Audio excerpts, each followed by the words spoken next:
Diretso tayo.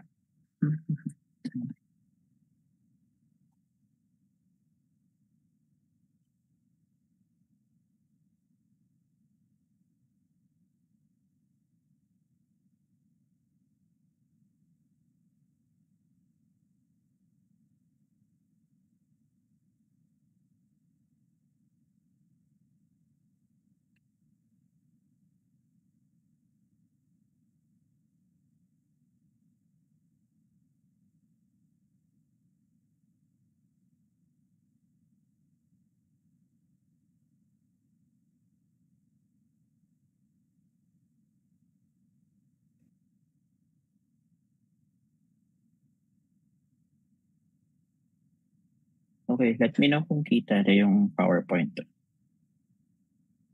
Kita na. Like naman ako kung kita. Ma'am Vanji, kita po. Yeah. Okay. So, kita naman. Thank you, Engineer Marlon. So, sige, let's proceed. So, for that, so by the way, ako ulit for the wastewater engineering. So, nga gaya ng bagay ko kanina, sayang wala tayo sa on-site.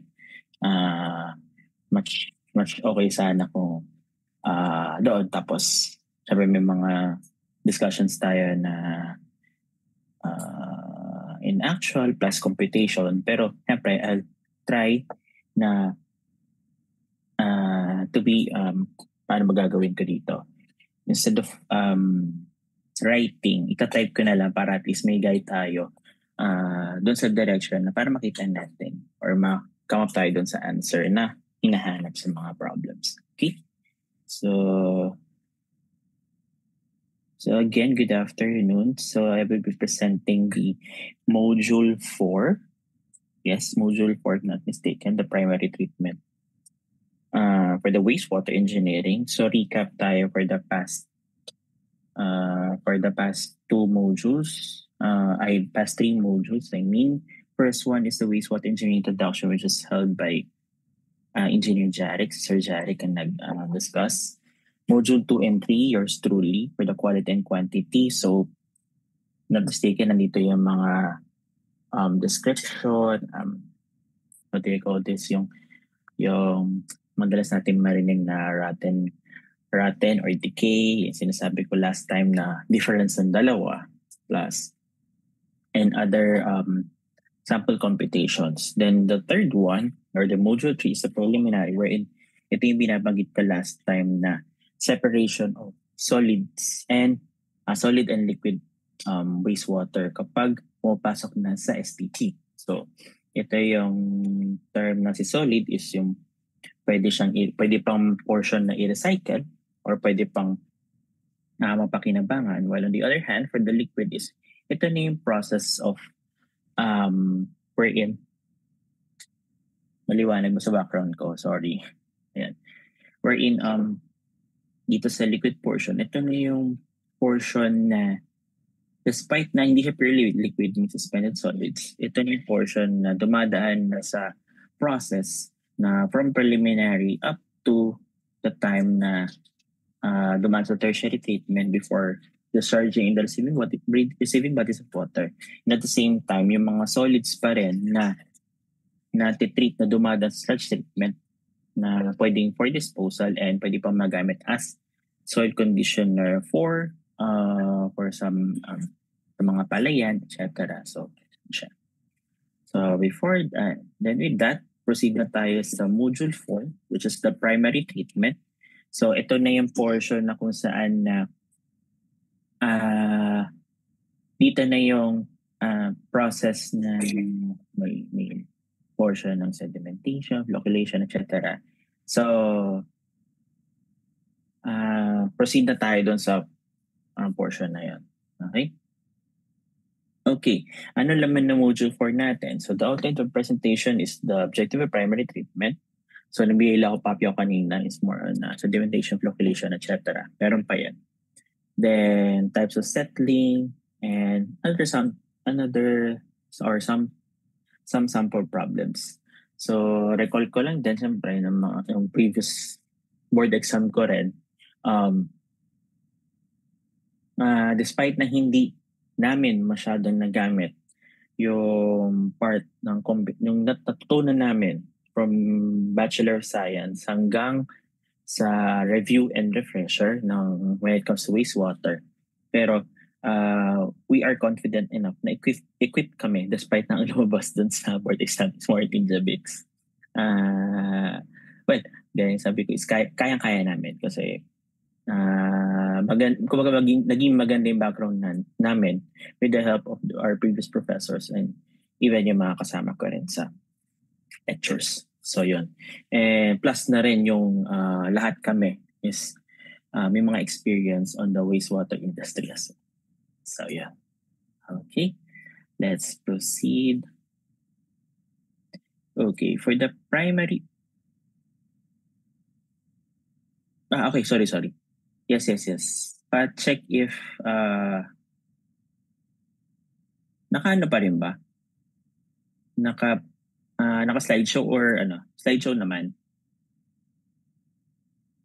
Slideshow. I think, ayan. Sige. Mukhang naka-slideshow naman siya. Kung di ako nagkakamali. Okay. So for the primary treatment, ito yung definition ng primary treatment. So for the definition itself, removal of floating and suspended solids using physical process. So ibig sabihin, yung nakaka-capture from the drainage line. Actually, yung actual scenario kasi ngayon is capturing hindi lang sa sewer line but also from the drainage line. Why? Meron kasi tayong tinatawag na mga interceptors, meaning to say na kung yung existing na drainage line, kung mare-recall ninyo, yung tawag natin minsan na kapag yung tawag dito, yung tawag natin sa linya na kung saan saan ba tinatapon or saan pumupunta yung galing CR, yung galing sa bubungan natin, etc. Yung tawag natin doon noon or colloquial or parang typical word is drainage line. So ngayon kasi syempre may nagde-develop na yung ating city, etc. So ang ginagawa ng mga concessionaires o ng iilang designers as well na i-capture yung laman ng drainage na yun. So yung drainage line kasi na yun, hindi lang purely stormwater ang nakukuhaan. Also, nakukuha din kasi, doon nakatap din kasi yung hindi pa under sewer system. Ibig sabihin, ano pa siya, ang bagsak o ang tapon ng laman ng wastewater is diretso sa drainage line hanggang diretso sa receiving bodies of water. Which is, hindi, syempre, unsanitary if kung titingnan. Dahil hindi nga siya dumedirekta o hindi siya natitreat physically. So, ang ginawa ng concession is nagkaroon ng interceptor which is yun magiging daan para tumuloy siya or ma-capture siya papunta sa nearest STP. So, yan. Which is, by the definition, yung from the linya itself, papasok, na discuss natin last time is preliminary, dun siya nahati. Diretso na siya sa second stage, which is the primary treatment. Wherein the definition is removal ng mga yung mga dumadaloy na wastewater na yun. Like, syempre galing sa yung combination of black water and gray water, and at the same time meron mga solid waste as well. So na hindi masyadong nasasala ng preliminary treatment. So, removal of floating and suspended solids using physical process naman ito. Then, for the primary sedimentation, ano objective desedimentation? Which is remove ng suspended solids, yung mga palutang-lutang. Organic solids also contain BOD. So, kasama doon sa suspended solids. Kasi nga, hindi naman siya purely solid waste talaga. Dahil wastewater siya, combination of wastewater and solid waste. And typically remove 70% of incoming solids and 30% lang doon ay BOD. So kung titingnan, napakarami talagang na solids na dumadaan doon. So, kumbaga, ina-absorb lang nung laman ng solids na yon, tapos the rest purely wastewater na talaga or purely liquid form na. Then, done in tanks called clarifiers. So, nandun na siya. Doon sa portion ng primary sedimentation, which is dediretso na sa mga tangke na yan na clarifiers kung tawagin. Okay. For the sedimentation part, so, examine sa transport, which is, ito yung ginagawa na sedimentation, is nag-examine ng mga dumating na wastewater, specifically the downward settling. So, alam naman natin, kung titingnan sa water kasi may sedimentation part na kung saan dumadaan doon yung raw water. So, parte siya ng treatment ng tubig or parte ng water or raw water na dinadaanan from the source. Then, specifically downward settling of particles in water. So, isipin mo na lang, pag kumbaga meron kang sediment, so sediment, ito yung baso mo. So, meron dumaan na tubig dyan, tapos hinalo mo. So, yung masa-separate doon, titingnan mo kung anong separation na tinimpla mo siya. So, may iba doon na powder form, halimbawa juice na lang, powder form. Ito yung sa ilalim, sugar, minsan. Yun. So, that's the downward settling of particles in water. Then, looks at the flocculation as a process of enhanced settling. So, dito sa portion ng sedimentation, meron naman din tayong tinatawag na parang binder or flocculation part na kung saan inilalagay siya doon sa tangke na yon para mag-form ng flocks. Then, para to as a process of enhanced settling. Then, the key parameter dito sa sedimentation na is the settling velocity. Kung gaano siya kabilis or paano yung binding niya. Yes, sir. Hindi pa nagpe-play? Linay ko naman. Wait lang ha. Ano pa siya nagpe-play? Anong nyo na? Anong slide nyo nakikita nyo? Kasi na-play ko naman siya sa akin dito. Nasa sedimentation part, slide 5. Sa inyo ba?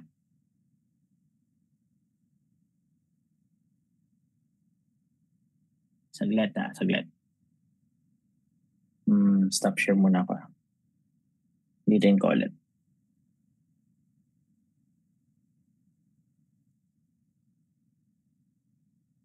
Baka nagkaroon lang ng problem with the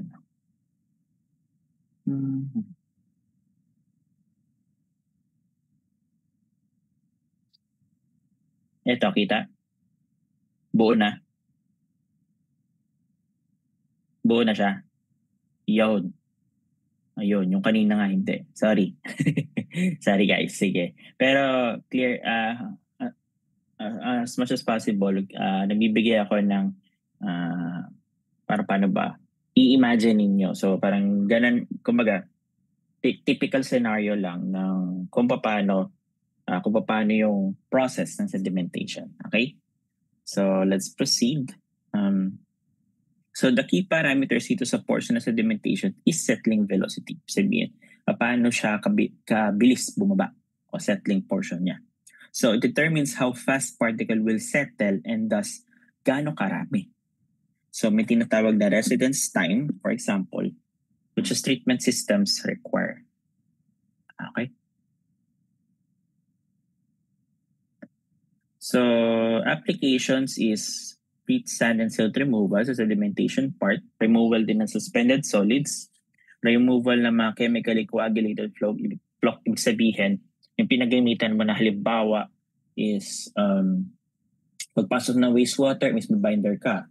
Gamit mo ay polymer, which is the chemical na pang-bind mo, yun yung coagulant mo, yung pang-bind mo para to form a flock.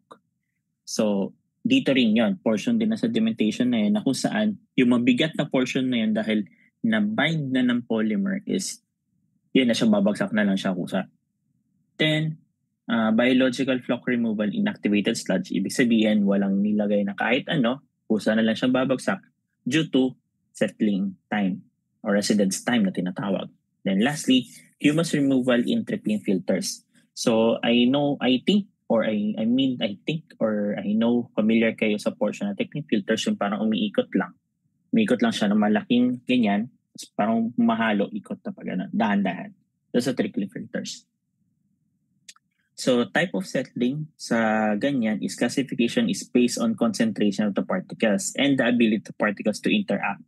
Kasi halimbawa, nagpasok ka ng wastewater, naglagay ka ng polymer. It doesn't mean na yung pinasok mong polymer is enough to bind all the wastewater itself. Maaari kasing pwedeng overdose ka, pwede ring underdose ka.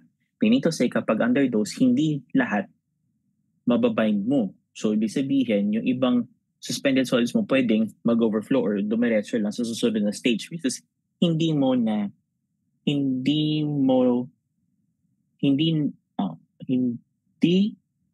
nagawa ng flocculation tank na yun or flocculation tank na yun na mag-bind dahil underdose ka or overdose ka. Overdose naman is sobrang dami ng nilagay mong chemical to the point dapat yung chemical sumama na, nawala siya na pump na i-bind. Ganun. So, hindi rin kasi pwede na too much chemical and less chemical din as well. Kailangan tama lang talaga based sa dumating na wastewater. So, ganun yan. Para at least enough yung pang-bind mo. At the same time, magawa ni sedimentation tank yung function niya. Okay? So, for the types of settling, meron tayong discrete settling which happens when particle concentration is roughly 200 ppm. Kind of settling in muscrete chambers. Ito yung tsura niya. So, particle settling without influencing other particles. So, dire-diretso ang bagsak niya dahil may kasama na siya na either may chemical or kusa na lang babagsak depende doon sa bigat din suspended solids at tinatawag. Solids na pumapasok. Then, other is flocculation and treatment. Many particles are present as particles falls. It collides with other particles and they stick together. So yan yung tinatawag na yung sa flux na pag nag-bind ka using the chemical, so nagdidikit-dikit na yan, then yun yung nag-form na into flux na yun dahil doon sa chemical na ginamit mo. Also, chemicals and polymers are added to enhance coagulation. So syempre, sa simula, normal naman talaga na magdidikit-dikit yan kahit wala pa. Tapos, with the use of the chemicals, like ng bagit dito, is sila yung binder. Sila yung pagdikit. Parang sila yung, anong tawag dito? Papaano mo kakainin ng siomai kung wala kang lumpia wrapper? Yan. Ganon siya. Yun ang binder mo. Si lumpia wrapper. Kumbaga, si lumpia wrapper, nagsisilbing polymer siya yun. Siya yung pambind nung suspended solids mo para matrap siya. Pero syempre, di mo kainin yun, of course. So, yun yung babagsak na siya. Babagsak na lang kusa doon sa sedimentation tank na yan. Then, settling is type 2. So, may marami kasing type ng settling eh. Which is sa dito is type 2, flocculant settling. So, as you can see in the figure, maraming particles is nagbabind. Tapos, may mga chemicals na kasama yan. So, ready for type 2 flocculant settling na siya. Okay? Sedimentation. So coagulation is the destabilization and initial coalescing of colloidal particles. While for the flocculation naman is a formation of larger particles or Unicode flux from smaller particles. Chemicals are added to quickly cause coagulation which then slowly flocculate. Okay? So, ito yung mga types ng chemicals. Meron tinatawag na ginagamit sa sedimentation tank. Meron dyan ay aluminum sulfate. It's commonly used. Pero ang concern yan is pwedeng magkaroon ka ng Alzheimer's disease. Then, meron naman ferric chloride, which is iron chloride, which is usually not as effective as alum. Kasi, maaari dito dahil yung alum kasi may structure or parang content siya na magandang binder compared with the iron chloride. Then another type is the polymers. Yung halimbawa na sinabi ko na polymers is powder form na ginagamit namin sa STP noon. So parang siya yung nagsisilbing namin binder. So kumbaga, pagpasok ng wastewater from preliminary treatment, so bagsak siya doon sa separation ng fats, oil, and grease. So, After that, babagsak siya dun sa sa STP, wherein sa STP, sorry, sa sludge holding tank. So, magbubuga siya, paakyat doon sa biological building o biological treatment facility, wherein yung liquid form, may 4 na tangke kasi doon. So, ang ano namin is two operational, 1 standby. So, yung 2 operational na yun na flocculation, sabihin natin sa 4, either 1 or 2, 2, 3, depende sa combination. So, yung tangke na yun, siya yung magsisilbing mixing portion sa sedimentation. Siya yung mixing portion na kung saan inilalagay yung polymer, binding of liquid and the powder form, which is the polymer itself. Yun siya. So, very effective, doses as small as 0.1 ppm. Then, mechanism is called particle bridging. So, kasi si polymer na yan, since powder form siya, so imagine mo, di ba pag pinaghalo mo yung tubig sa harina para mag-bind siya, magiging parang dough. So, dough siya. So, para maging binder. So, para kumapit doon yung magbuo-buo yung flour mo, which is yun yung sinasabing solid particles dahil doon sa powder form na at yung tubig na combination. Kaya magiging ganun siya. Yun yung itsura na yun na kapag makikita mo in actual sa sedimentation tank, siya yung nag-form na ganun. So, ang liit lang na dose na kailangan mo to bind the suspended solids inside sa wastewater na ready for treatment. Yan. Ganun siya. Okay. So, let's proceed to the next slide. So, itsura niya, ganito. Sedimentation tank. Sorry, medyo blurred or parang pixelated. So, yan. Then, another type of settling is the type 3, which is called the hinder or zone settling. Ito naman, at high particle concentration, interparticle repulsion interfaces or interferes with settling. Then, also particles has less room. So, maliit lang yung allowance siya for flow to go around particles, creating hydrodynamic forces, keeping particles from settling. So, kumbaga di na siya makagalaw halos. Ganun na itsura niya sa type 3. So, yan, halos dikit-dikit na. Kung yung kanina sa type 2, medyo hiwa-hiwalay pa siya. Dito na sa type 3 is medyo dikit-dikit na siya, pero pabagsak na rin. So, dito, sa portion na to, large number of particles from blanket that overtakes other particles. So, combine na siya. At such time na hindi na rin siya halos makaikot doon sa dami ng particles na magkakasama. So, for type 4 settling naman, ito yung tinatawag na compression. So, from the word itself, compression, ibig sabihin, nagdidikit-dikit na talaga siya, nagko-compress siya. Which water gets squeezed out of sludge naman. So, dito, yun na nga, di ba may tinatawag na hinahalo mo yung wastewater mo combined with the polymer. Tapos mababind. Ngayon, since yung portion na yun is nasa parte na ng type 3. So from type 1, then type 2, type 1 which is 200 ppm, from type 2 na pabind pa lang siya, from type 3 na almost na hindi pa magkakadikit pero wala nang room for medyo gumalaw-galaw pa siya until such time na pagdating mo sa type 4 na mapipiga na siya ng tuluyan. So, water displaced from pores as particles settled and compressed. Ibig sabihin, sa sobrang bigat niya na, babagsak na yon. So, may tubig na matitira. Tapos, yung solid portion na yan, yung mahihiwalay. Yung tubig mahihiwalay din. Yan siya. This is a type 4 settling. Particles compact as settling proceeds. Yan. So, ito yung 4 na types na yon. So, na application ng current. So, si type 1 removes grit and sand sa wastewater. Sa type 2 naman, receives portion of untreated wastewater in primary clarifier and upper portion of secondary clarifier. Also removes chemical flux and settling. Galing mo na yun. Typing naman occurs in secondary settling used in conjunction with the biological treatment. And lastly, type 4 occurs in lower layers, pinakailalim na. Deep sludge mass such as in bottom of deep secondary settling and in sludge thickening facility.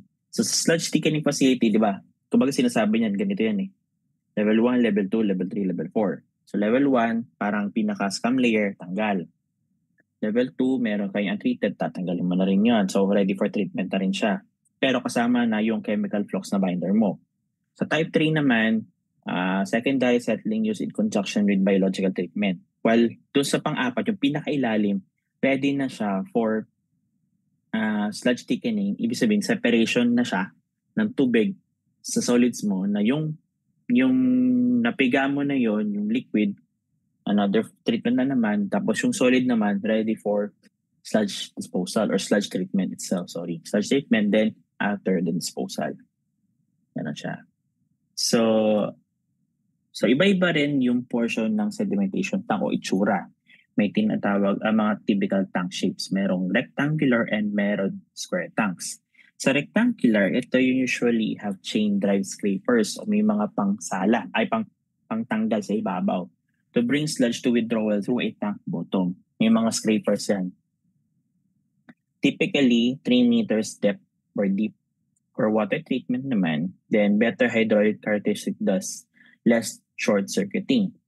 For the square tanks naman, ito naman yung less expensive naman sa square tanks. Since sidewalls can be shared. So kumbaga, equal length. So circular sludge collectors are relatively trouble-free but corner sweeps are problematic. So syempre, sa scrapers, much prefer kasi ng ilan na talagang pabilog siya. Nga lang, ang dilemma ni square tanks is mahirap kapag since yung mga corner sweeps na yan. Then, more wear length in corners leads to non-uniform radial flow. Thus, sludge collects in corners naman. Medyo mahirap din na pag-collecta ng sludge. Okay. So, ito yung tsura ng rectangular settling tanks. So, pagka-influent, may hopper siya. May pang-scraper yan sa ibabaw kasi hindi mo naman maiiwasan na yung pumapasok ng influent is purely the wastewater itself na walang solids na halo. Okay? Tapos meron drive-in motor, tapos merong sludge draw-off. So kumbaga, pag scrape mo, tapon siya. Scraper, tapon. Yan. Tapos may chain, nandun siya. Saan ba ako nakakita nito? Putatan, meron ako nakita nito. Kung ako nagkakamali. Naalala ko ito may ganito sa think tank. Naalala ko ball picture doon. Sa yan. So pag yan, may throw doon, may overflow, yan, pak, ulit. So para, alam mo yung typewriter na pagkatapos mag-type, babalik doon. Kailangan may balik doon. Balik. Balik. Yan siya. Okay. So, meron din. So, kumaga may rectangular, may square, may circular tanks naman. So, circular tanks inflow at center, outflow perimeter wear, or radial collection throws. Circular rake arm to rake sludge to center or with suction pipes naman. So, meron din siyang depth, usually 3 meters or more, and lower capital cost in the rectangular tank, and circular sludge sweep is relatively trouble-free. So, mas prefer ng iilan talaga is circular tanks. Siyempre, yun nga lang, komplikado. Siyempre, mag-ano ka pa eh. So, for structural, minsan mag-ano ka pa niyan. Structural mo na circular tanks instead of hindi ka mahirapan na for rectangular and square tanks na lang, di ba? Dito, may pa-sweep pa, may pa-ganyan pa. So, all we know naman ng wastewater kapag, pag yung shock loading niya, tsaka yung possible na cracking doon sa structural members din doon. So, since circular, parang hindi naman din talaga sa atin sa civil works na structural na madalas gumagamit ng circular na design. So, pero pinaka-effective kasi sa sedimentation tanks is circular talaga. Okay? So, yan ay itsura. So, imagine nyo na lang, parang direct ng filters pero tank type. No? Sorry, may mga number yan. Hindi ko lang na-define. Pero kung ano yung kanina halos, ganun din, paikot. Paikot naman siya instead na pag ganun. Paikot naman siya. Okay? Purpose lang din naman din niya is to wash out o scrape yung nasa ibabaw. So, ganun. So yan, ito yung pinaka section, yeah, sorry. May mixer na umiikot siya pa ganun, pa-rotate. Left, right, circular. Then water level. Then effluent flume. Tapos doon is collection ng throw with submerged orifices. Then settling zone, yun nasa baba. Then inlet port. So, siya. Tapos, kung doon kami nakapag-drain din kami ng ganyan way back nandun pa ako sa utility company. So talagang ang putik ng ilalim niya. Sobra. Sure na. So, flocculator clarifier provides mixing, flocculation, and sedimentation in compartmented concentric circular tank. So, bakit siya ang design instead na ganon, pag ganon?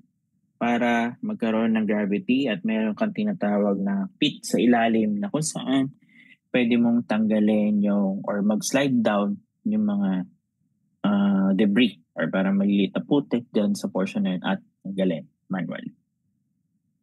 Okay. Yan, tsura ng circular tanks na clarifier sedimentation tanks. Ayos, diba? Mabula ka lang swimming pool. Yan.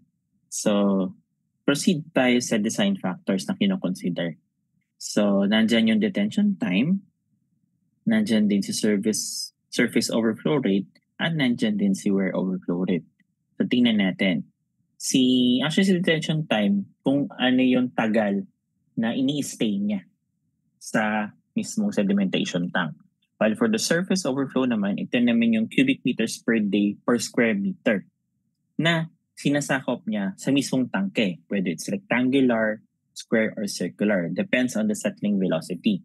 While for the wear overflow rate, ito naman yung cubic meter per meter or gallon per feet length of weir naman. Sabihin yung hugis ng weir na dinadaanan.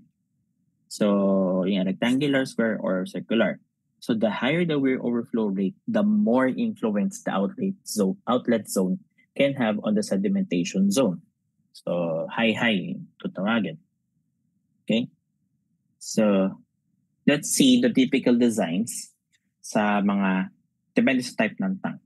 So meron typical residence time, depende sa tank, and the overflow rate. So for the grit chamber, so ito kasi may mga portions na may talagang more in grit sand.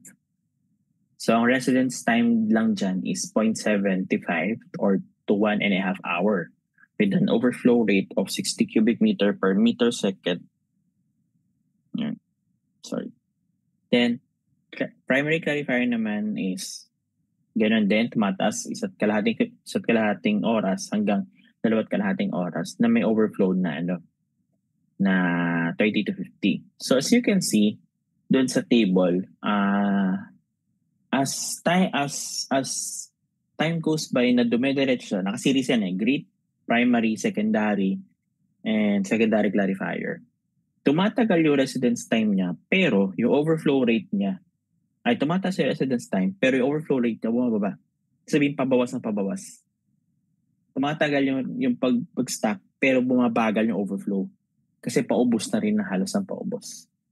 Siyempre, ano bang purpose mo sa STP? I-treat yung wastewater. Siyempre, at the same time, babawasan siya at mag-return naman yan. So, ganun yung parang pinaka function talaga niya. So, then let's proceed. So, sedimentation, then wear overflow rate is the number of gallons of water passing over a foot of wear per day. So, yung laki o dami ng tubig na dumadaan, that's the wear overflow rate over the foot of wear per day. So, dami ng gallon of water na dumadaan per foot of wear per day. Kaya nakalagay doon is gallon per feet of length per day. Gallon per feet length per day. Then standard wear overflow rate is 10,000 to 14,000 gallons per day over feet and should be less than 20. So ang range standard is 10 to 14 but less than 20,000. Then longer wears naman, ibig sabihin yung mahaba, allow more water to flow out of the sedimentation basin without exceedingly the recommended water velocity. So kahit masyado mahaba dyan, hindi naman ibig sabihin na mabilis din yung paglabas niya. So, kumaga, pabagal pa rin naman siya ng pabagal. Okay? This is the design criteria of primary sedimentation tanks. So, as you can see, the tension time is 1.5 to 2.5, with the typical of 2. Overflow rate naman, pag average is 32 to 48, and peak flow is 80 to 120. So, discuss ko last time na kapag peak flow, marami ang gumagamit. Hindi lang sa tubig, kundi sa wastewater. Ibig sabihin, maraming gumagamit sa tubig, marami rin nagpo-produce ng wastewater. That's the difference, the average of the peak flow. Then, the weir loading naman is the cubic meter per meter per day, 125 to 500, which is typical of 250 sa kalahati. Then, length to width ratio ng sedimentation tanks is 4:1 to 10:1. So, medyo mahaba-haba din. So, pero typical is 4:1, 4:1. Then, accessories na kasama ng primary sedimentation tanks, may scum collector nasa ibabaw, sludge collector nasa ilalim, and primary sludge pumps, yung nagpa-pump ng mga nasa gitna. Meaning to say, yung ibang wastewater na hindi nako-collect ng scum or hindi kasama sa scum and sludge collectors. So, yun yan. Although si primary sludge pumps naman kasi is lahat naman yon sa typical setting ni STP, sila yung naglilipat ng wastewater from one location to another. That's a sludge pump. So transfer naman kasi yan eh. So kaya nga term is pumping of wastewater or pumping of sludge. Yan.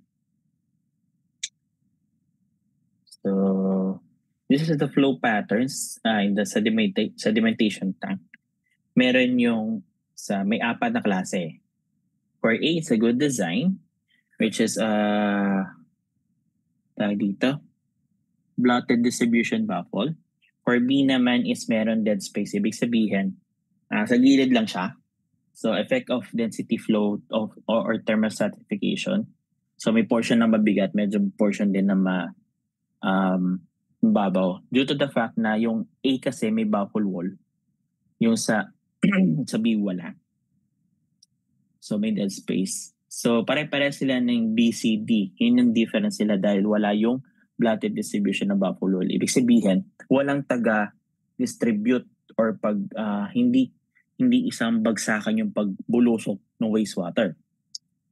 Equally distributed or maganda, kumaga parang yung tawag dito, may taga-harang, taga-distribute, taga-manipulate ng flow. So sa C naman, it's dahil dun sa effect ng thermal stratification, and sa pang-apat, kaya rin may dead space is dahil sa wind information of circulation of cell. So ganyan yung mga flow patterns sa isang rectangular sedimentation tanks. So malaking factor din talaga na okay yung design mo para to prevent then yung mga portion ng overflow na hindi natitreat na maayos that would lead na hindi maging maganda yung treatment system mo or biological treatment system mo. Then, inlet structure naman, it's a typical sedimentation tank inlets naman. So from inlet yan, may baffle wall, then may mga multiple openings, tas tank bottom. Yan yung kagandahan na may baffle wall ka talaga. Kasi hindi niya, kumbaga siya yung nagpipigil nung bulusok ng wastewater, and at the same time, siya rin naman yung nag-uniform, nag-regulate, or nag-distribute na maayos sa wastewater. Tapos, ito naman din yung pangalawang figure is multiple openings naman. Then, at the third one, may baffle wall. Tapos yung pangatlo din, ganun. So, meron naka-parallel doon sa inlet pipe. Meron naman naka-perpendicular sa inlet pipe, yung opening.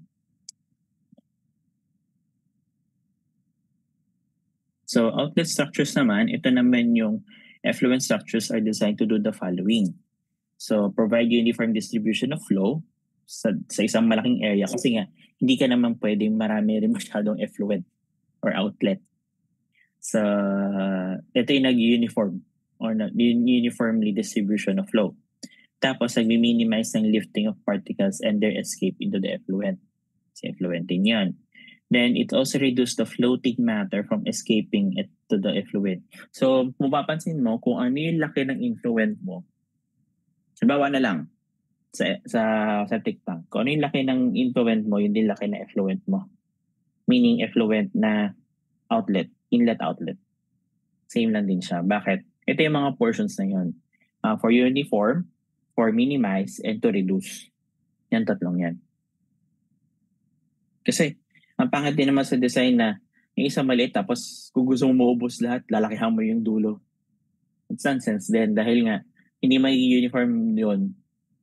Tsaka pwede may masama pa siya kapag nag-discharge sa outlet. Yan, itsura ng outlet structures, may weir plate, outlet flume, and outlet pipe. Then meron naman multiple openings pero isa lang pa rin ang outlet pipe. Uniform lang din siya. Kumbaga kahit anong bagsak mo doon, kahit saan dumating, ang mahalaga iisa lang. Or para uniform lang. Yan.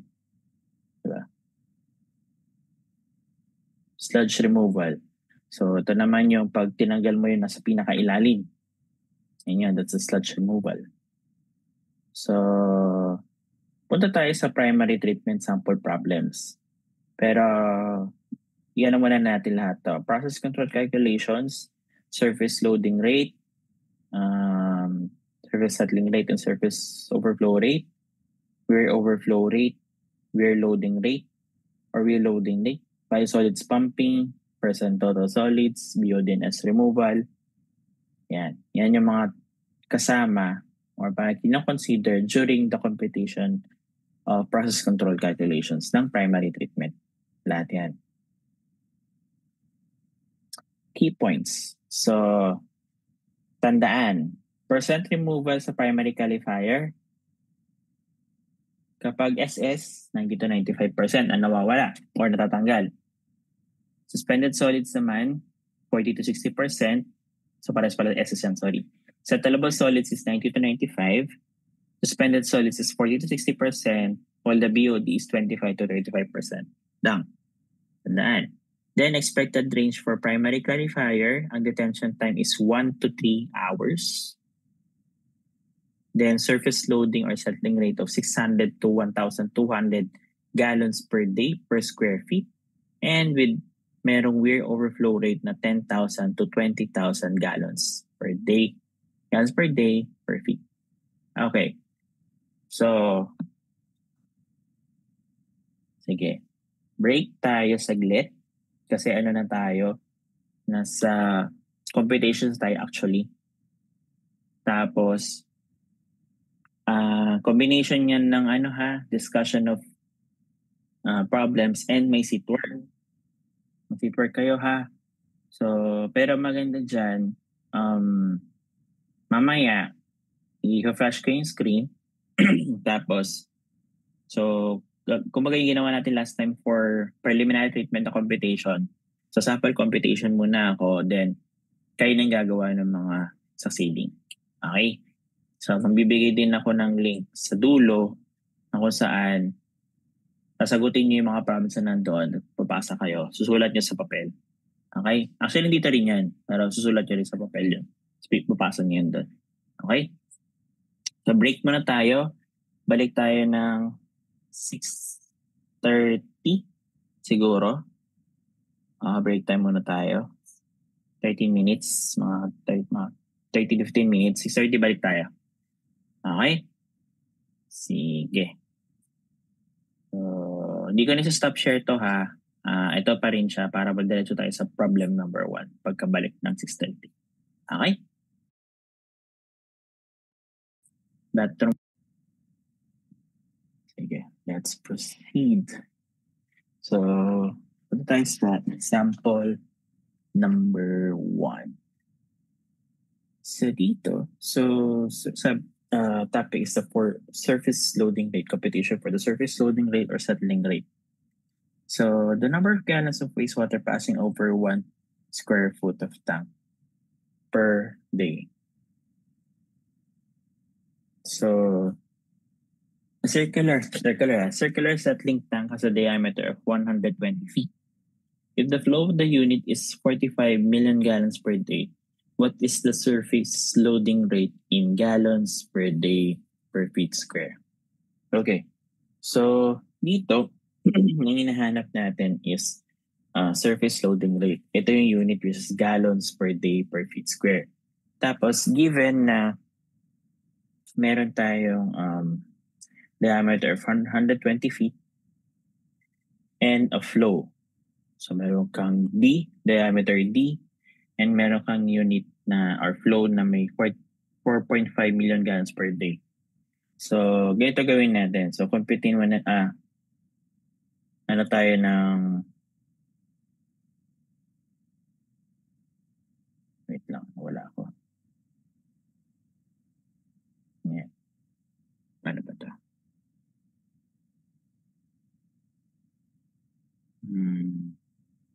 Okay. May answer na agad. Naglata. I'll try na mag-type here. Pero sige. Ito na lang. Sige. Answer daw dito is that's 300 gallons per day per square feet. Pero gawin natin is computein natin siya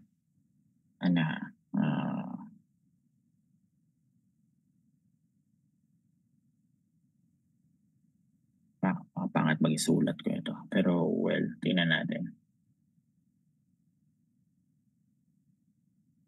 Pen. Meron daw tayong ito. Ay, sorry, mali pala.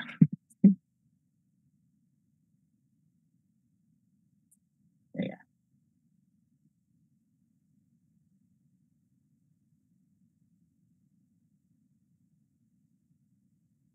Burahin natin to. Tapos gawin natin siyang okay, pen. So, meron kang value ng Q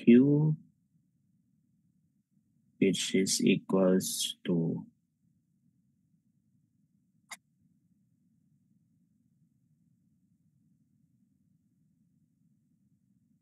yun ang problema kapag wala akong ano. Pen. Ano kaya to? Ito na pala. Pen. Ba't di kasi mag-annotate na lang ako? Wait lang ha, may buburahin lang muna ako guys. Sige lang. Burahin ko lang tong Q. Mas maganda yung gagawin ko. Annotate tayo. Annotate. Okay. Meron kang, nakikita niyo yung tinatype ko? Pa-like. Like, share, na joke lang. Pa-type ako kung nakikita niyo yung tinatype ko. Pa-like ako. Guys. Are you still there? Okay pa kayo dyan? Okay. Tutuloy. Ayan. Kita. Yun. Very good. Thank you, engineer. Gagawin natin ganito ha. Para hindi masyadong nakakalito. Saan yung ginagawa? Ayan.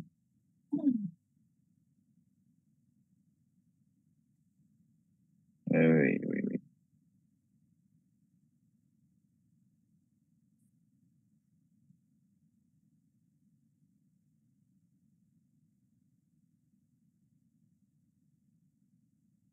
Annotate natin.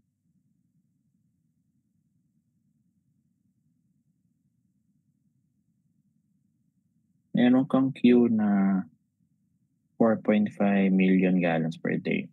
So, gawin natin siyang gallons per day o GPT. That's 4 million GPT. Goods. Okay. Next, gawin naman natin meron tayong D diameter of 120 feet. 120 feet. So, gagawin natin, ayun, wala. Wait tayo. Wala.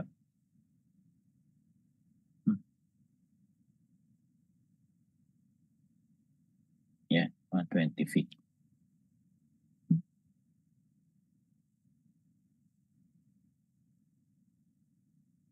Ngayon, with 120 feet, compute natin for the area using this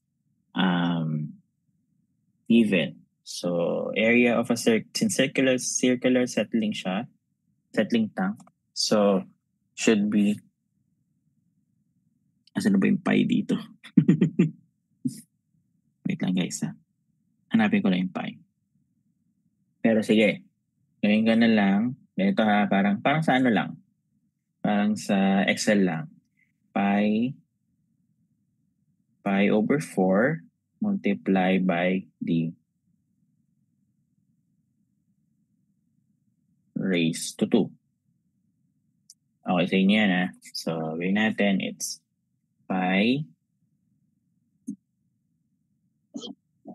multiply by t, which is 120 feet square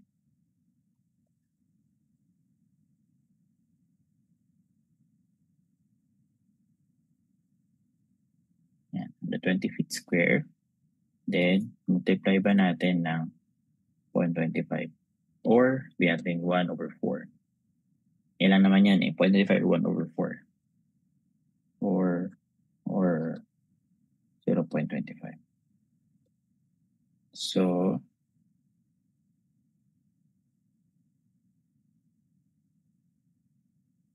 answer should be, ay, computin natin. 4, 5, ay, balik natin sa isa.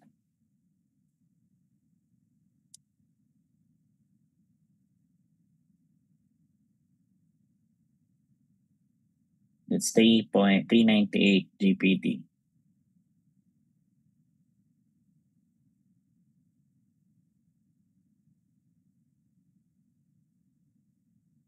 $398 GPD per. So since ano yan eh, ang susunod na formula, sorry. Higyan pa natin dito. Surface loading rate in GPD per day per feet. So which is equals to Q over A.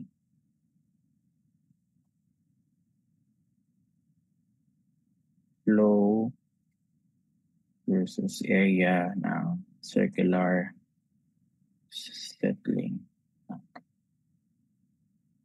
Okay. Okay.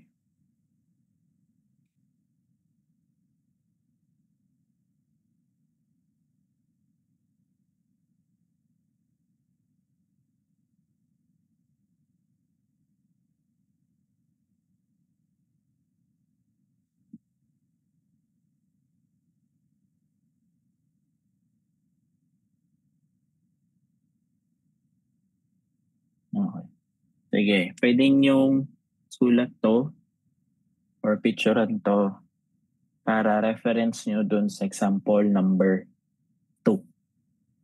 Okay? Let me know kung nakapin nyo na. Bigyan ko kayo ng 5 minutes or 3 minutes rather. If you want to sulat, make sulat.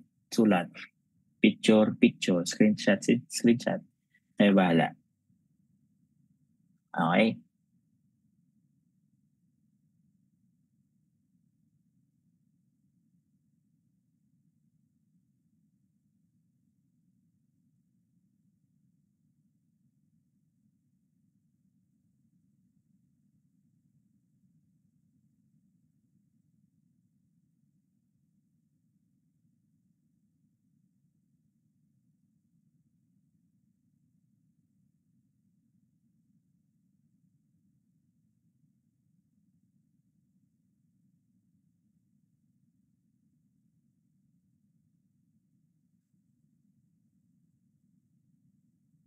Okay?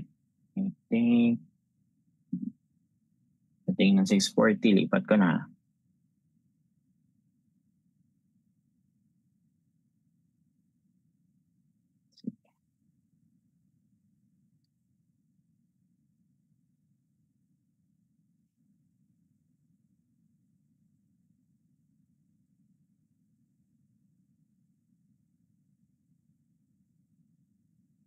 Okay. So, let's proceed. Hindi ito yung ano ha. Baka tipin nyo ito yung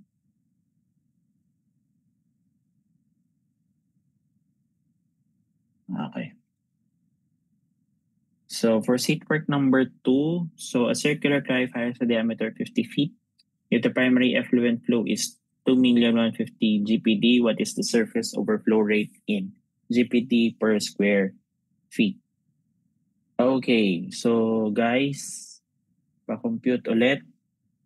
Given these values, so bigyan ko kayo ng guide. Gagawin na natin is the given. Meron kang Q of 2,150,000 GPT. Ay, wala. Tama. Okay. Gallons per day. Para na maging okay.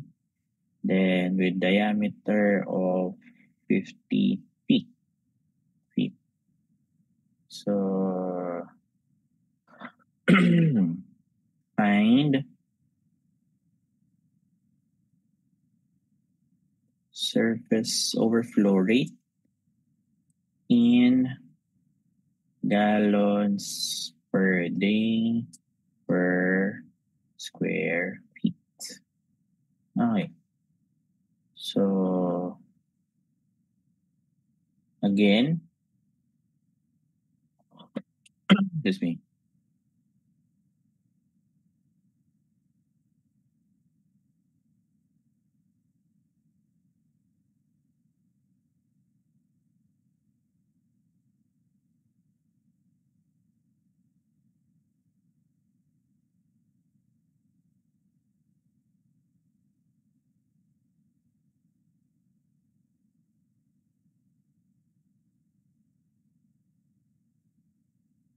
Okay.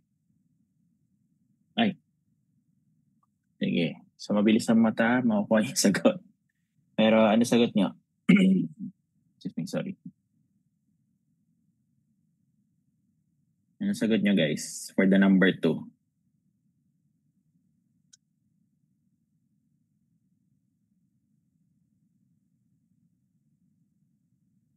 Tara, compute guys.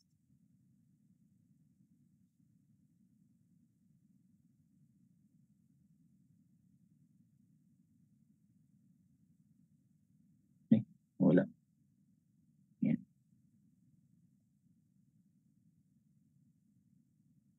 Okay. Sagot sa number 2. Going once.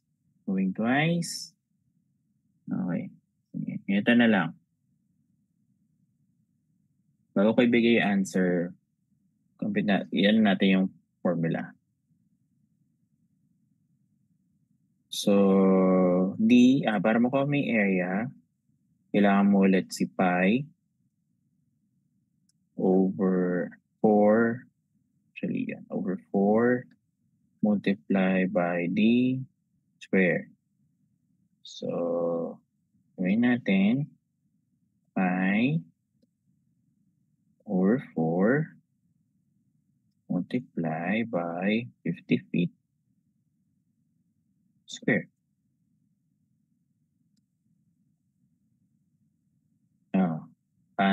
Pakuha mo na yung tamang answer sa pi. Sa area.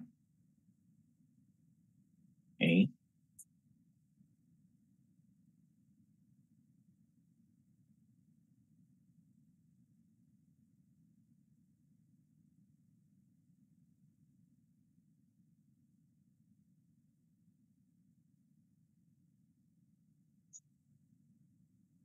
Answer natin pa.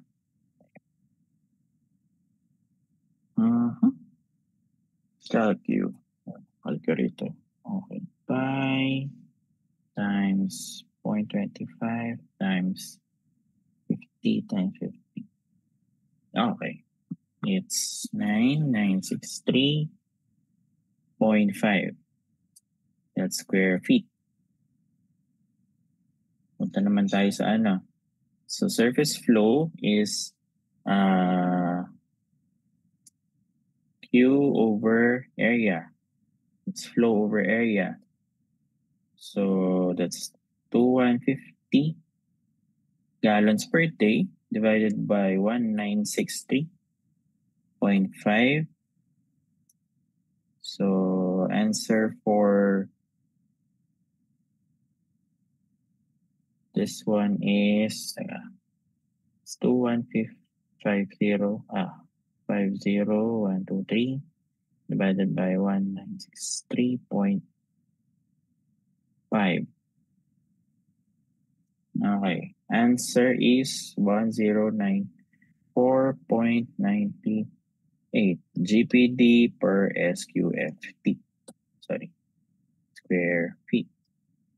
Yeah, para compare natin answers. Ay, good. Okay. Diba? Ayos ba? So, dito sa ruling lang naman din natin sa example 1 and 2, more or less, it's a unit analysis. So, kung hinahanap is gallons per day per feet or gallons per day per square feet, it's most likely is gagamitan mo lang din siya na ubos ng QAV, etc. Since may factor din kasi syempre ang velocity or the volume itself. Sorry, volume itself dun sa mismo.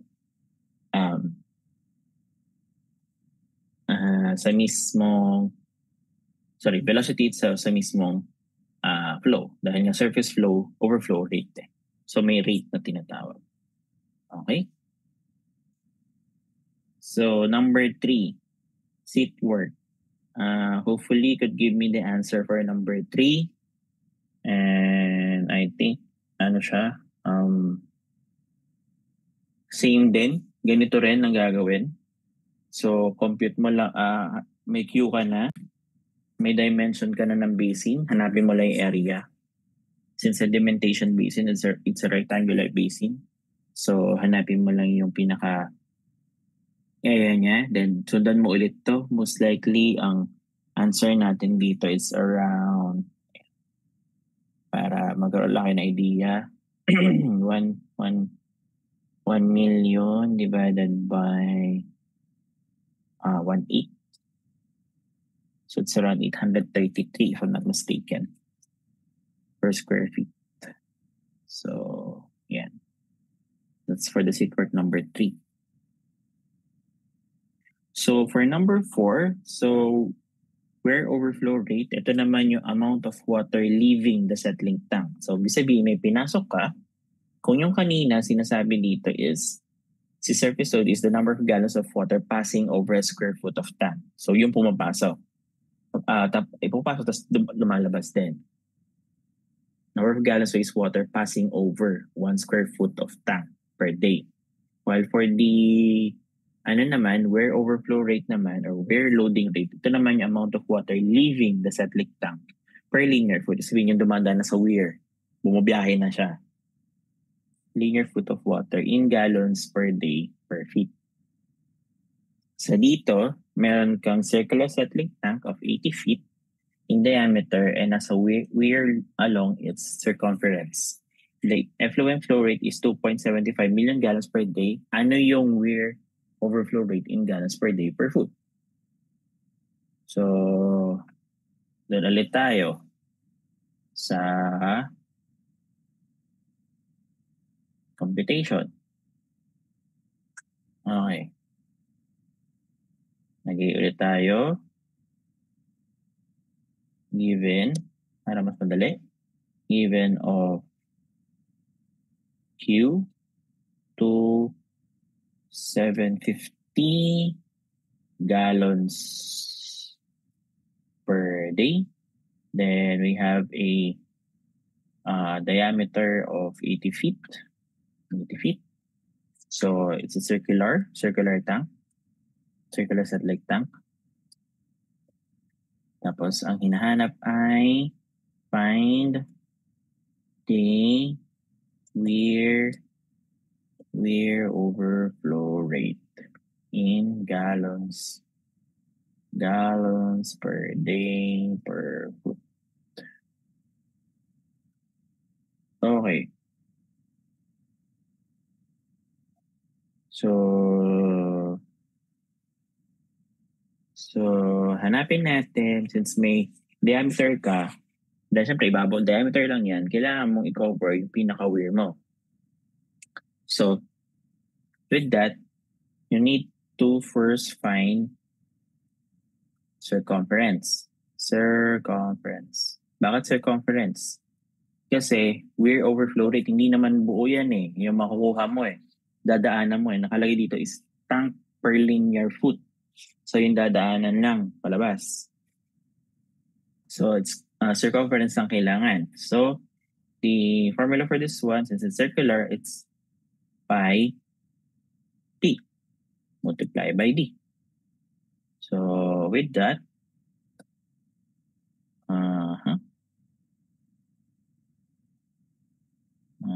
multiply pi by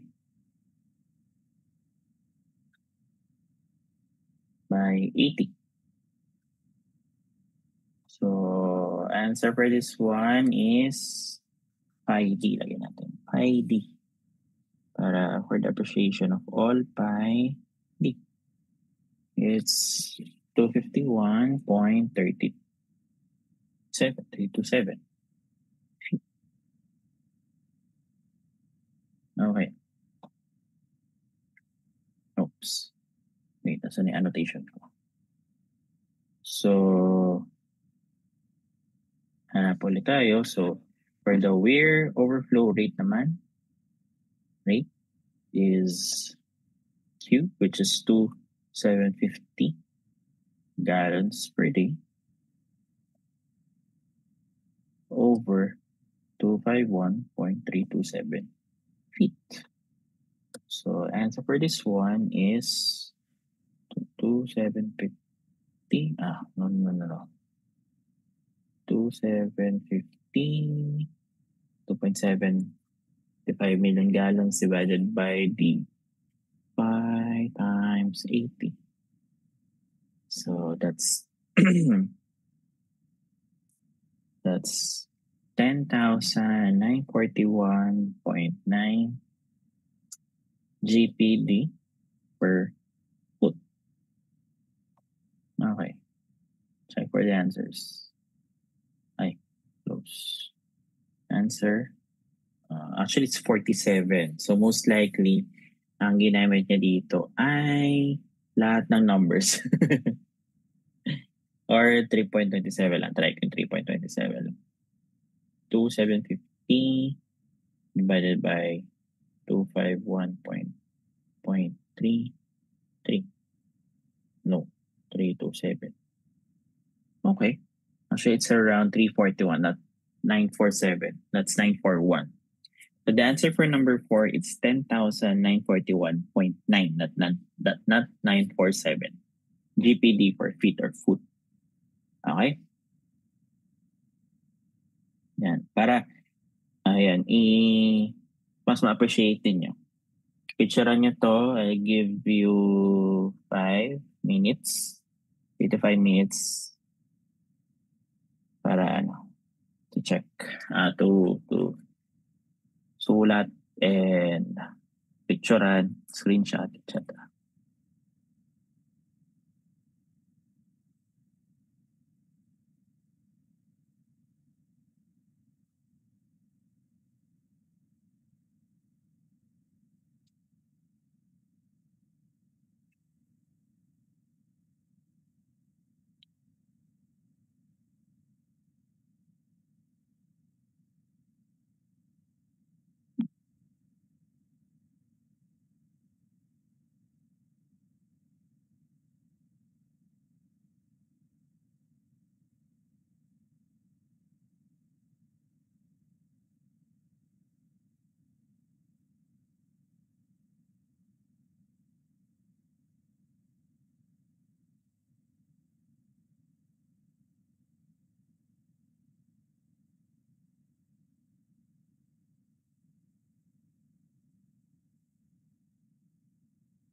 Okay, so I think na open nyo naman na. So, clear. Okay. Seat work. So, dito ulit tayo. So, a rectangular clarifier has a total of 70 feet of weir. What is the overflow rate in GPD per feet when the flow is 1,055 gallons per day? So, same process, same formula. So, compute nyo lang yun. Then, para makuha yung sagot. Doon sa seat work. So, I'll give you 5 minutes ulit para dun sa answer. Chat nyo na lang dyan sa chat box kung anong answer sa seat work number 5 para maano natin. Makapture din ang lahat.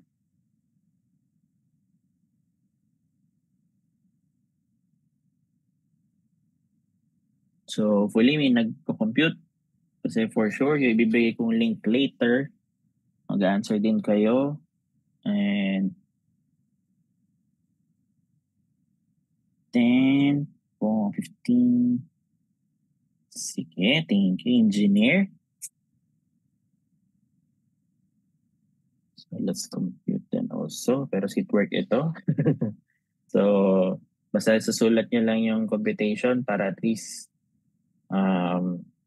ma-capture natin siya.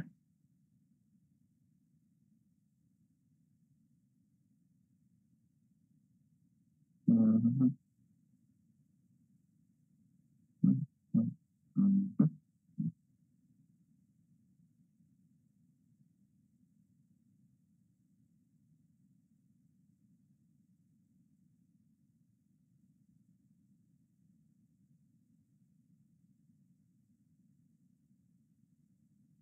Okay.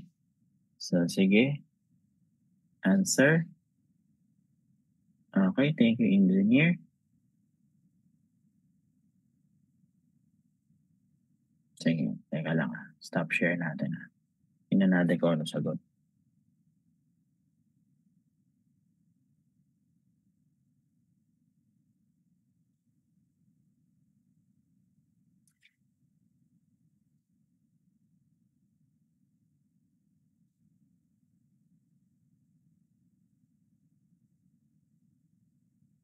Okay.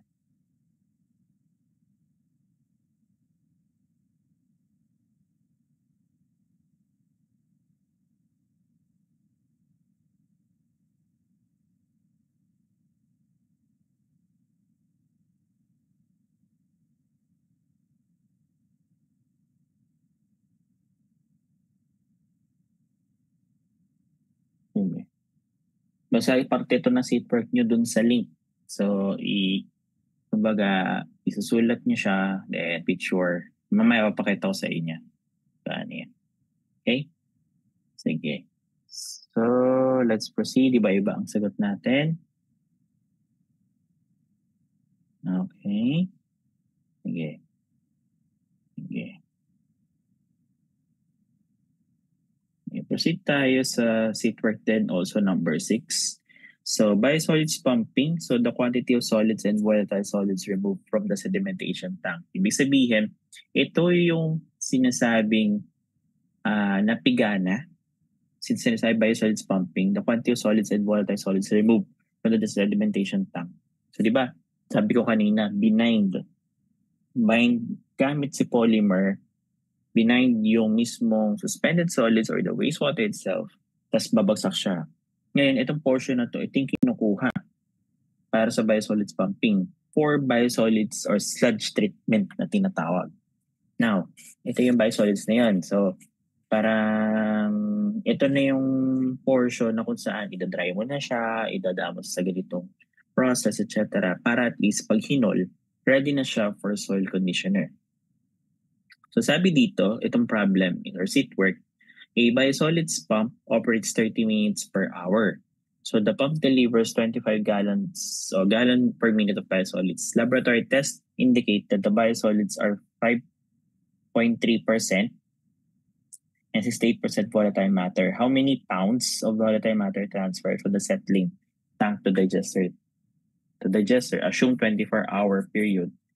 Sige, tingnan natin itong number 6. Okay. Pero safe word pala ito. Sige, pero tulungan ko, try ko makaano dyan, magbigay ng computation dito. Pero ang sinasabi kasi dito is, gaano in pounds of volatile matter are transferred from settling tank to the digester. So sinasabi dito, si biosolids pump ay nag-ooperate ng 30 minutes per hour. So ibig sabihin, 30 minutes nagbubuga siya ng 24 gallons. 24 gallons per minute siya na nagbubuga. So ibig sabihin, binubuga niya sa 30 minutes, sabi dito, so pump operates 30 minutes per hour. So 30 minutes lang siya in a span. Pero the pump delivers 25 gallons per minute of biosolids. Now, tanong dito, ilang pounds of volatile matter are transferred from the settling tank to digester? Assume a 24-hour period. So, ibig sabihin, kung 30 minutes per hour ka, ang pag-operate ng isang pump, so sa isang araw, times 24 hours, so 24 hours one day. So, multiply mo yung 30 sa 24, it's around 720. 720, 30 minutes, it's 0.5, 30 minutes per 1 hour. So, isang beses na ganon, 30 minutes per hour. 30 minutes per hour. So, isang beses sa isang oras lang. Multiply mo sa 25, that's around 750. 750 gallons per hour. Ang inano niya, para mas maintindihan natin, mas madaling ito. Type ko na lang para masaya. Okay. Sabi dito, yung biosolids pump can nag-operate ng 30 minutes per hour. So meaning to say, isang beses sa isang oras lang. Isang beses lang yan. Isang beses lang siya mag-operate. Now, dahil yung pump delivers 25 gallons per minute. Ang tanong na lang dito is, ilang pounds daw? Ang tanong kasi pounds of volatile matter. So sabihin natin, regardless kung ilang percent siya, gagawin na lang natin is, based sa kung ano yung given factor or given na items, doon natin siya computin. So since 25 gallons per minute, multiply mo sa 30 minutes siya per hour, times 24. 24 hours per day.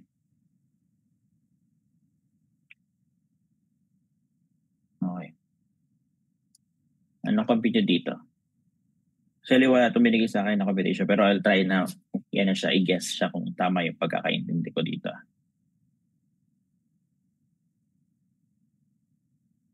So that's 25 multiplied by 30 times 24. So that's around 18,000. Correct me if I'm wrong kung tama yung gallons per day. Ang nata-transfer from the settling tank to the digester, di ba? Settling tank to digester. Pero ang tanong kasi, ilan siya in pounds? So 18,000 gallons or GPD multiply. Anong conversion ng gallons to pounds? Conversion nyo? Ilan? Ko may na-compute na yan. I mean, convert na yun direct eh. Pa-chat naman sa chat box kung may idea, kung meron yung shortcut method. Sorry.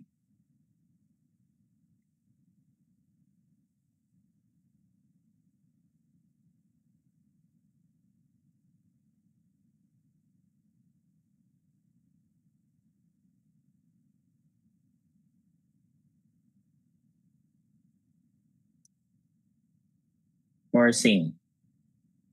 Okay, sige. Compute natin siya. So, gallons, 1 gallon is 8 point, thank you, engineer, 8.34 pounds. So, ano equivalent niya?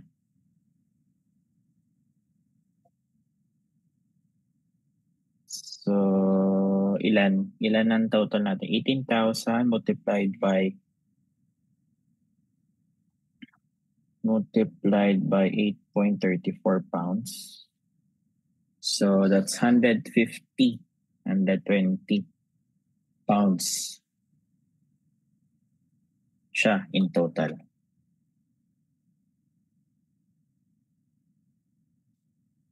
Okay? Sige. Pwede nyo siyang kopyahin. Pwede rin kayo mag-verify kung tama rin yung ginawa ko. Pero as far as I know, ito yung pagkakaintindi ko sa problem. Okay? So, sige, 3 minutes, copy nyo, picture, etc. Tapos if may correction, sabihin nyo kung, sir, bakit hindi na-consider ganito? We'll check onto that. Pero as far as I, is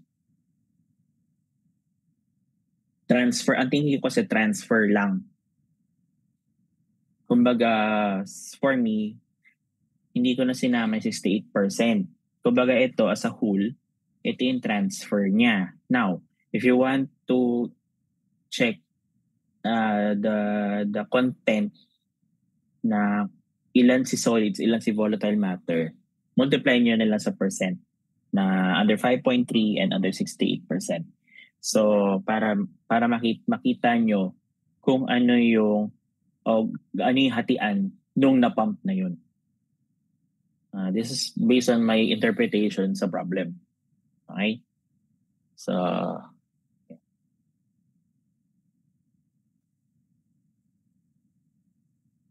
okay.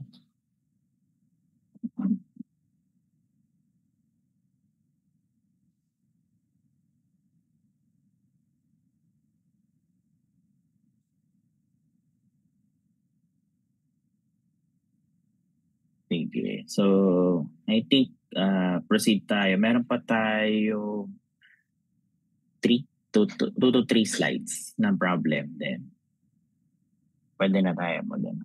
And, so, mukhang nakopya nyo naman. So, proceed tayo. Okay.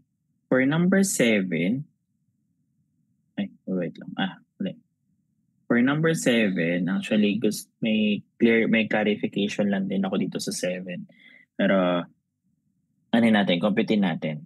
This is the percentage total solids. So, a Setlick tank biosolid sample is tested for solids. The sample and the dish weigh 73.79 grams. So, if the dish alone weighs 21.4, after drying, the dish with dry solids weigh 22.4. Ano daw yung percent total solids of the sample? Sige, himayin natin ha. Sabi dito, sa isang setting tank biosolids, nag-test ng portion na yon ng sample ay weigh na 73 grams or almost 74 grams. Ngayon, syempre kapag inano mo siya, so may sample ka,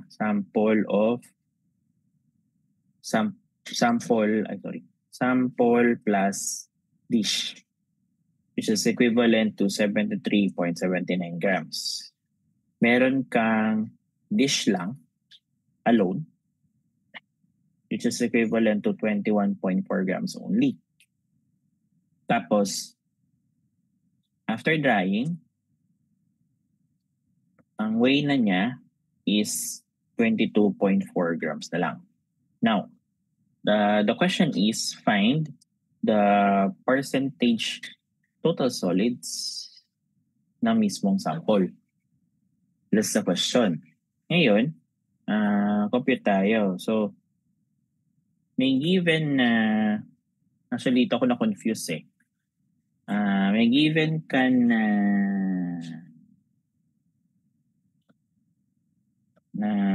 gawin natin is to find the percentage total solids. Ito natin siya gawin. After drying, solids after drying, way of solids pala, of solids after drying, para mas clear. Solids after drying, then tatanggalin natin doon yung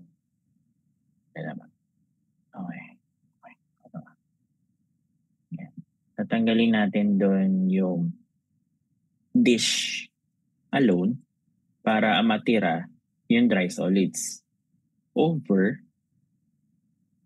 way of sample plus dish. Way of dish. Baka malito kayo. Yan. Way of dish. Yan. Over way of sample and dish. Yan. Para clear tayo.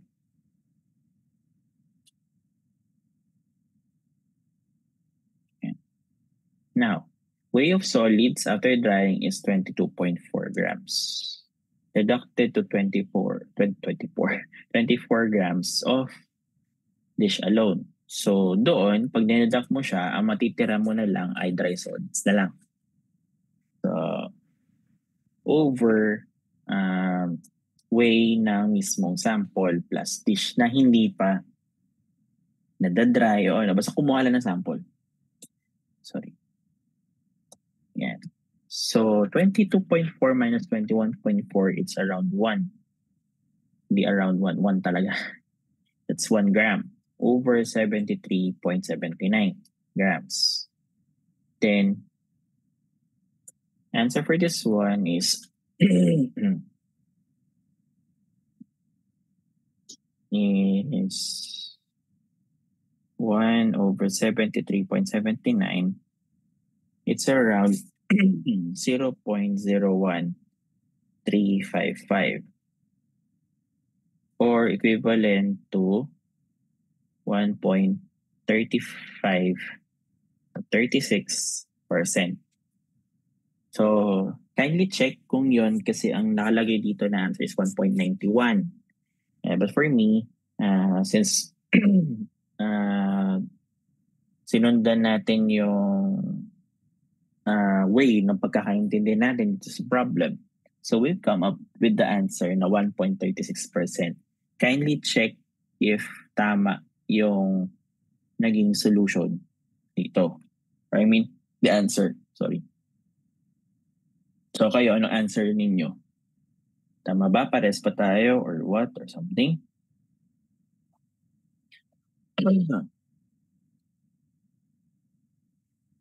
Same ba? Okay. 1.91 sa inyo. Okay. Mali ba ako ng compute? 21 point. Pero tama yung formula. Tama ba? O mali? Baka mali yung calcio ko. Lang. Ano pa ang 22? Sorry. 22.4. 22.4 divided by minus 21.4. Tama naman. 1.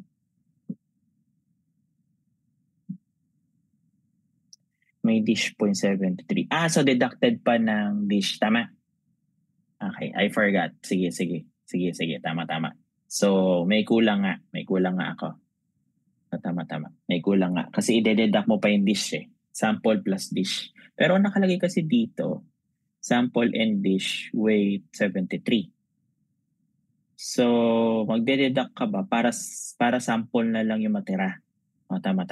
You should deduct pala also the dish also. I almost forgot nga. Tama. Sige. I-ano ko ha. Ulitin ko ulit. Thank you for correcting me, engineer. So, percentage total solids. Ulitin natin para ano naman tayo. That's way of dry solids. Dish plus dry solids. Dry kasi after drying na to. After drying, deducted the dish alone. Way of dish alone. Dish alone over way of sample and sample plus dish. Sample plus dish. So dahil nga ang target natin is ang matira, a percentage na kailangan natin is the dish, the solids alone or the sample alone. So that will need to also deduct the weight of dish. So, okay? Tama. So it's 22.4 minus 21.4 grams over 73.79 grams deducted the dish alone. To make it happen, solids na natira. The dry over the wet sample. Yes. Okay. So answer for the percentage solid is 73.79 minus 21.4, 52, 1 divided by 52.39. Tama. So the answer for percentage total solids is 0.01909, I think. So which is equivalent to 1.91%. Oo nga, tama. Kasi ang hinahanap dito percentage of total solids, not with the dish, the solids alone only. So thank you for correcting me. That's the total solids that we need to find. So the percent total solids is around 1.91%, which is the answer for this one is 1.91% total solids ang hinahanap. So tama naman. Unit elimination dahil ang nasa taas is ang matitira ay tinanggal mo yung dish dahil matira dahil solids. So sa ilalim ay dahil merong sample plus dish, tatanggalin mo rin yung dish para matira is the dry solids over the way of the sample itself. Okay? So the answer for this one is 1.91%. Thank you for correcting me. Then proceed na tayo sa number 8. Ay, sorry. Balik muna natin doon kasi yan para for the computation itself kasi binago ko nga. Okay.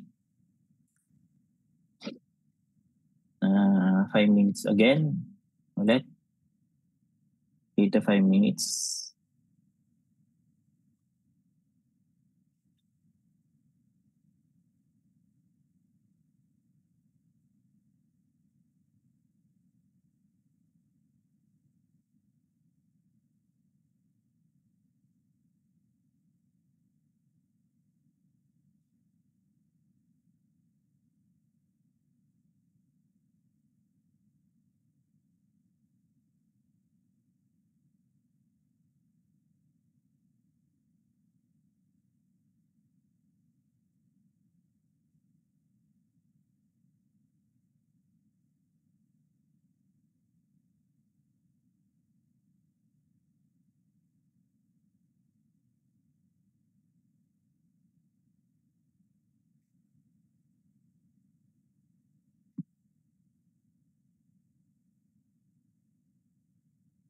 Okay.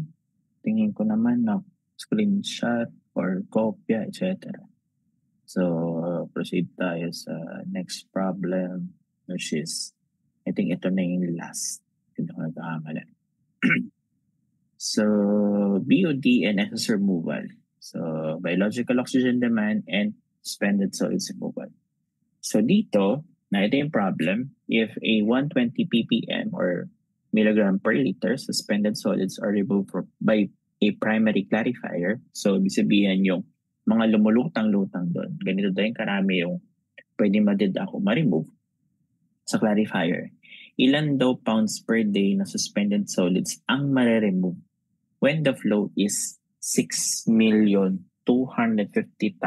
gallons per day. Okay? So, proceed tayo sa ito yung mga given.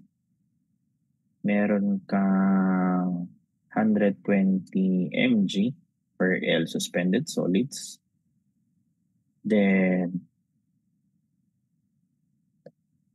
tapos, meron kang flow of 6,250 gallons per day. Flow Q, isa naman ay solids, SS. So, ang hinahanap ay find pounds per day na SS. So, formula for this one is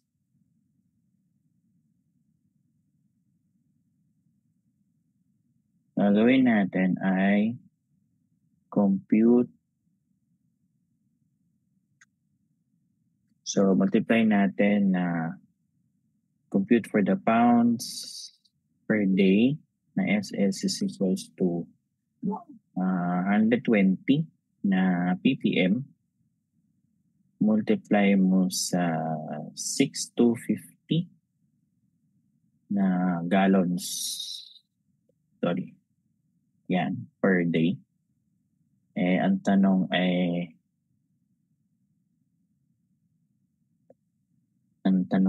pounds. So,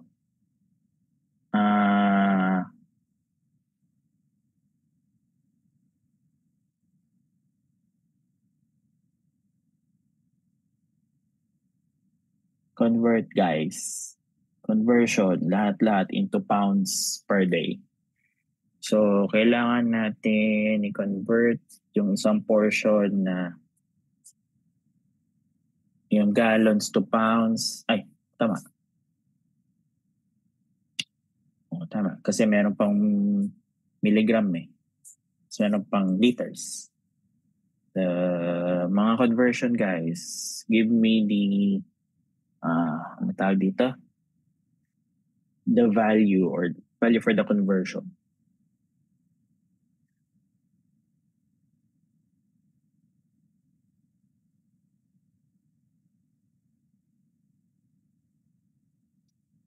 So, ay, wala ba yun?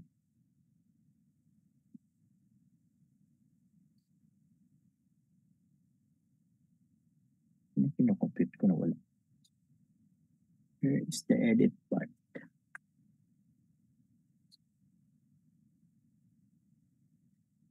Okay. Kasunod niyan, meron pa tayong kukompute na okay, proceed tayo. May liter sa ilalim. So, since 3.784 liters, tama. Yan. Isang conversion na yan para mapunta sa gallons. Pa-convert isa sa gallons. Then, meron pa isa. Milligrams. Milligrams to kg. Ilan? 1,000. Actually, hindi lang 1,000 yun. Wala. Saan yun? Yan. Ay, ano yun? Wala. Oh, this one. Ay, nawala. guys.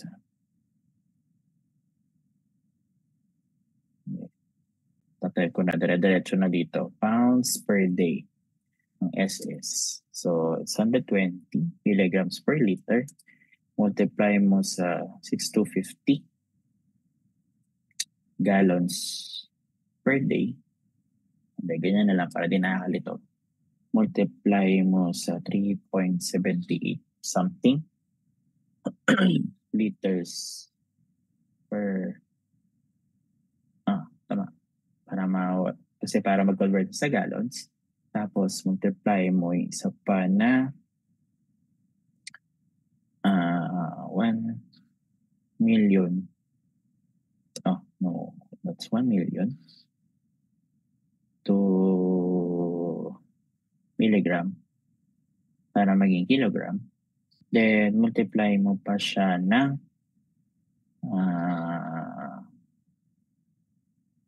2.2 pounds. To make it na milligram. No. It's divided by pala. It's divided by milligram. Ito sa ilalim siya eh. So, it's divided by pala to. Dito dapat yan. So, dito. Yan. Yan. Kasi ang kalalabasan is pounds per day na SS. So, the answer for this one na pounds per day SS is, hindi ako nagkakamali, it's around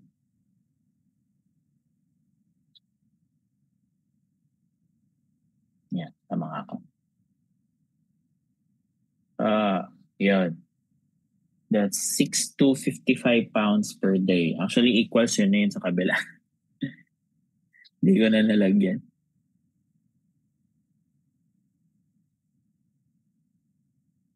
Yan. Ito.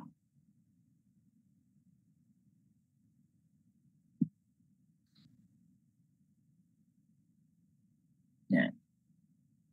6,255 pounds per day. Kasi 120 multiplied by 6,250,000 multiply mo sa conversion of liters to gallons para matanggal yung liters. Then convert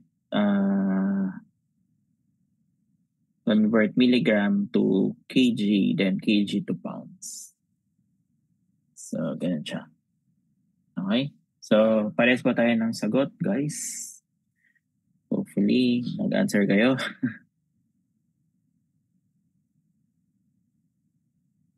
Okay? So, I'll give you 5 minutes also, 3 to 5 minutes para capture, compute, etc.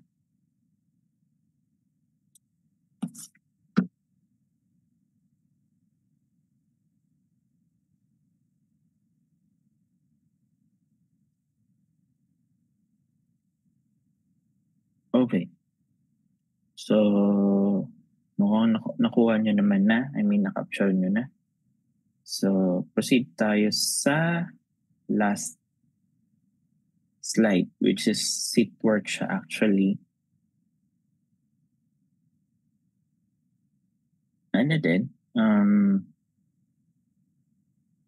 Same din. Flow secondary KFI is 1.6, may effluent na 200 and may effluent na 70.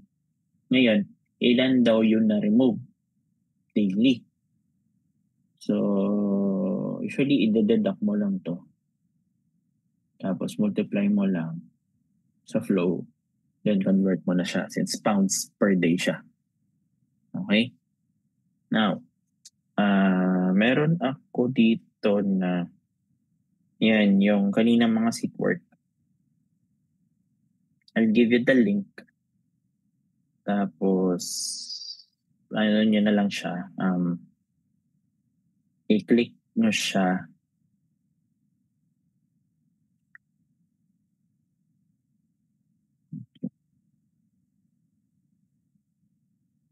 Ayan. Pakibuksan yan, guys. Tapos, stop share ko na to ha, kasi ito na yung last slide eh. Ngayon, i-click ko yung isa doon sa mga link para yun yung magiging yan. Okay. Share ko to. Sabi. Yan. Kita nyo guys, so kapag clinic nyo yung link na sinend ko doon sa chat box, ito yung lalabas. So, can I give you email, full name, then ito yung mga ito yung mga questions. Now, ang gawin nyo is capture nyo to, sulat nyo, Seatwork kasi siya. Now, may ilan tayong kinompute na dyan. Actually, parang yung 2, 3, something yata, tsaka 5. Na-compute na natin. So, tas yung 6 also, sinubukan natin kanina. Then, sulat siya sa papel. Lagyan nyo yung example number 2. Ito yung given. Yung gagaya ng pattern na ginawa ko para may guide kayo. Hindi kayo mahirapan during the computation itself.